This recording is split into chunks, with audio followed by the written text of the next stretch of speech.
नमस्कार प्यारे विद्यार्थियों, कैसे हो? आई होप कि आप अच्छे होंगे। प्यारे विद्यार्थियों, कल 29 जनवरी 2026 आरपीएससी ने आरपीएससी सेकंड ग्रेड का रिजल्ट है वह है घोषित किया है। और इस रिजल्ट को देखते हैं कि इसके अंतर्गत क्या कट ऑफ है वह दी हुई है। सबसे पहले देखिए कि माध्यमिक शिक्षा विभाग हेतु वरिष्ठ अध्यापक यानी 29 जनवरी 2026 ये प्रतियोगिता परीक्षा सामान्य ज्ञान वह द्वितीय प्रश्न सामाजिक विज्ञान की लिखित परीक्षा ऑब्जेक्टिव टाइप दिनांक 7 हमारी क्या है 7 इसके अंतर्गत सितंबर यानी 7 सितंबर 2025 को आयोजित की गई थी। ठीक है। उपयुक्त अनुसार आयोजित उक्त दोनों प्रश्न पत्रों की परीक्षा में उपस्थित एवं संबंधित सेवा नियमान अनुसार न्यूनतम उत्तीर्णांक प्राप्त निम्नलिखित रोल नंबर जो नीचे दिए हुए हैं और उनके लिए अनुसूचित क्षेत्र वह गैर अनुसूचित क्षेत्र हेतु जो विज्ञापित पदों से विरुद्ध पात्रता की जांच हेतु विचारित सूची है वह जारी की गई है और उसमें अस्थायी रूप से सम्मिलित किया जाता है। यानी हमारे कौन कौन से, ये तो है अनुसूचित क्षेत्र। कौन से क्षेत्र? अनुसूचित क्षेत्र। और ये जो रोल नंबर है ना, ये है हमारे गैर अनुसूचित क्षेत्र वाले रोल नंबर दिए हुए हैं। ये पहले हमारे हैं जिसके अंतर्गत अनुसूचित क्षेत्र वाले हैं, अनुसूचित क्षेत्र वाले रोल नंबर दिए गए इसके अंतर्गत। और नीचे वाले हैं वो है हमारे नॉन जो शेड्यूल एरिया यानी नॉन शेड्यूल एरिया इसके अंतर्गत दिया हुआ है। ये अलग अलग इसके अंतर्गत दिया हुआ है। अब इसमें दिया हुआ है देखो कि विचारित सूची में अस्थायी रूप से सम्मिलित किए गए सभी विद्यार्थियों को सूचित किया जाता है कि वे सभी एसएसओ आईडी के माध्यम से रिक्रूटमेंट पोर्टल पर माई है यानी रिक्रूटमेंट पोर्टल पर माई रिक्रूटमेंट डिटेल्स फ्रॉम कम जो है श्योरिटी के अंतर्गत अप्लाई कर सकते हैं, यानी चयन कर अपना विस्तृत आवेदन पत्र ऑनलाइन भरें। और ऑनलाइन विस्तृत है आवेदन के अंतर्गत पत्र भरने हेतु आयोग के द्वारा 4 फरवरी 2026 से 10 फरवरी 2026 तक बताया गया है। यह जो पोर्टल खुला रहेगा। इसके अंतर्गत आप माध्यमिक शिक्षा बीकानेर के द्वारा है कोई भी दस्तावेज है जो जांच है वो संबंधित के अंतर्गत सूचित कर सकते हैं। वो इसके अंतर्गत सारी की सारी जानकारी आपके दी हुई है। ये पीडीएफ अपने टेलीग्राम चैनल पे भी रहेगा। टेलीग्राम चैनल है ना, वो नाम दिया हुआ है अनिल सर 07। ठीक है। और ये अलग अलग इसके अंतर्गत है। क्या क्या देना है इसके अंतर्गत देखो कि आवेदन पत्र भरने वह सबमिट करने के उपरांत प्रिंट ऑप्शन पर भी जाकर संपूर्ण विस्तृत आवेदन पत्र को 2 प्रतियां यानी 2 फोटोकॉपी प्रिंट कर अपने पास संभाल कर रखें एवं संबंधित विभाग यानी माध्यमिक शिक्षा विभाग बीकानेर की सूचना के अनुसार निर्धारित दिनांक समय विस्तार आवेदन पत्र के समस्त मूल दस्तावेज वह स्वयं है वो प्रत्यास्थापित एक प्रतियों सहित उपस्थित होवे और इस हेतु विभाग के द्वारा उचित माध्यमिक जो जानकारी है वो समय समय पर दी जाएगी। अब देखते हैं हमारी कट ऑफ। कट ऑफ सबसे पहले देखो शेड्यूल एरिया की, कौन सी शेड्यूल एरिया है और शेड्यूल एरिया की जो कट ऑफ दी गई है उसको देखिए। शेड्यूल एरिया के अंतर्गत जनरल की कट ऑफ 250 आई है भैया। कितनी? 250 जनरल की शेड्यूल एरिया में। और एसटी के अंतर्गत देखा जाए एसटी में जनरल में 176 और विडो के अंतर्गत कोई कट ऑफ नहीं रही हुई है।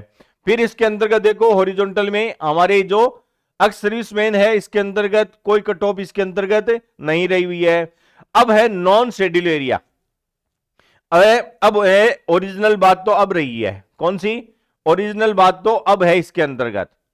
अब कौन कौन से इसके अंतर्गत देखा जाए, यानी गैर अनुसूचित क्षेत्र है। इसमें दिया हुआ है कि गैर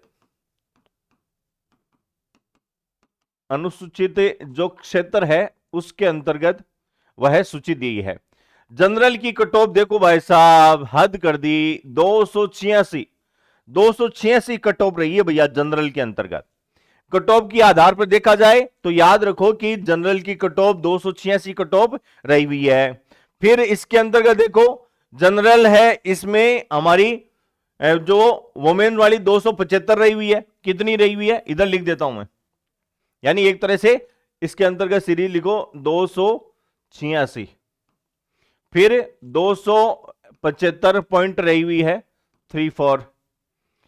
फिर 208 रही हुई है 208.66। और फिर SC ST OBC MBSC EWS Sahariya ये अलग अलग है। तो ईडब्ल्यूएस की जनरल कट ऑफ भी देखो 255 रही हुई है, कितनी 255.33 ये रही हुई है ईडब्ल्यूएस कैटेगरी के अंतर्गत जनरल की। देखो भाई साहब ओबीसी की 272 रही हुई है, कितनी 272 ओबीसी की रही हुई है जनरल के अंतर्गत। फिर ओबीसी जनरल में इसमें वह 266 के अंतर्गत है। एससी के अंतर्गत देखो एससी 247 है, एसटी के अंतर्गत 229 है। तो ये कट ऑफ एक आधार इसके अंतर्गत दी हुई है, आप लिख सकते हैं, ठीक है। यानी एक तरीके से इसके अंतर्गत देखा जाए टीएसपी एरिया हमारी यानी अनुसूचित क्षेत्र और गैर अनुसूचित क्षेत्र दोनों के बारे में इसके अंतर्गत दी हुई है। फिर है हमारी नॉन शेड्यूल एरिया के अंतर्गत हॉरिजॉन्टल जो रिजर्वेशन नॉन शेड्यूल एरिया है उसके अंतर्गत जनरल की 216 और फिर हमारे बीएलवी यानी 199 और डीएचएच की 187। फिर हमारे इसके अंतर्गत बहुत सारी कैटेगरी अलग अलग दी हुई है, इसके अंतर्गत 202 और बाकियों के अंतर्गत 0 रही हुई है। एनए से तात्पर्य है कि candidate not available due to minimum qualification marks, यानी ये दिया हुआ है आयोग के द्वारा जारी किए गए विस्तृत विज्ञापन 11/12/2024 में उल्लेखित ओएमआर इनके प्रश्नों में विकल्प बढ़ने के संबंध में विशेष निर्देश के बिंदु अनुसार 5 के अनुसार 10% से अधिक प्रश्नों में 5 विकल्प में से कोई दिया हुआ है। ये सारे इसके अंतर्गत कारण दिए हुए हैं। हमारे आरपीएससी के सचिव हैं रामनिवास सी मेहता साहब ने यह रिजल्ट अनाउंस किया है, रिजल्ट घोषित किया गया है, ठीक है। तो आप इसके बारे में रिजल्ट को अच्छे से देख सकते हैं, आपके रोल नंबर है वो भी इसके अंतर्गत आए हैं। हद फाड़ दी आरपीएससी ने। आरपीएससी को अगर क्लियर करना है, आरपीएससी की कोई भी एग्जाम अगर क्लियर करना है तो प्यारे साथियों हमने बोला है ना कि आरपीएससी के सदस्यों ने बोला है मूल किताबें पढ़ना शुरू कर दें, मूल किताबें पढ़ें। और मूल किताबें भी कौन सी? मानव संसाधन मंत्रालय के द्वारा हिंदी अकादमी की बुकें, एनसीईआरटी की बुकें जरूर पढ़ें। आप इधर उधर किसी भी कोचिंग संस्थान के हो या किसी कोई पर्टिकुलर टीचर है, टीचर भी पढ़ाता है तो आप उसको थोड़ा वेरीफाई कीजिए कि क्या वह है उसका बेसिक स्ट्रक्चर, यानी जो पढ़ा रहा है वह उसका मूल किताबों से अटैचमेंट है या नहीं है। इस जानकारी के साथ ही आपको पढ़ाई करनी है, वरना आप अपना समय किसी भी प्रकार से कहीं पर भी व्यस्त है खराब ना करें, ठीक है। Thank you. जय हिंद, जय भारत।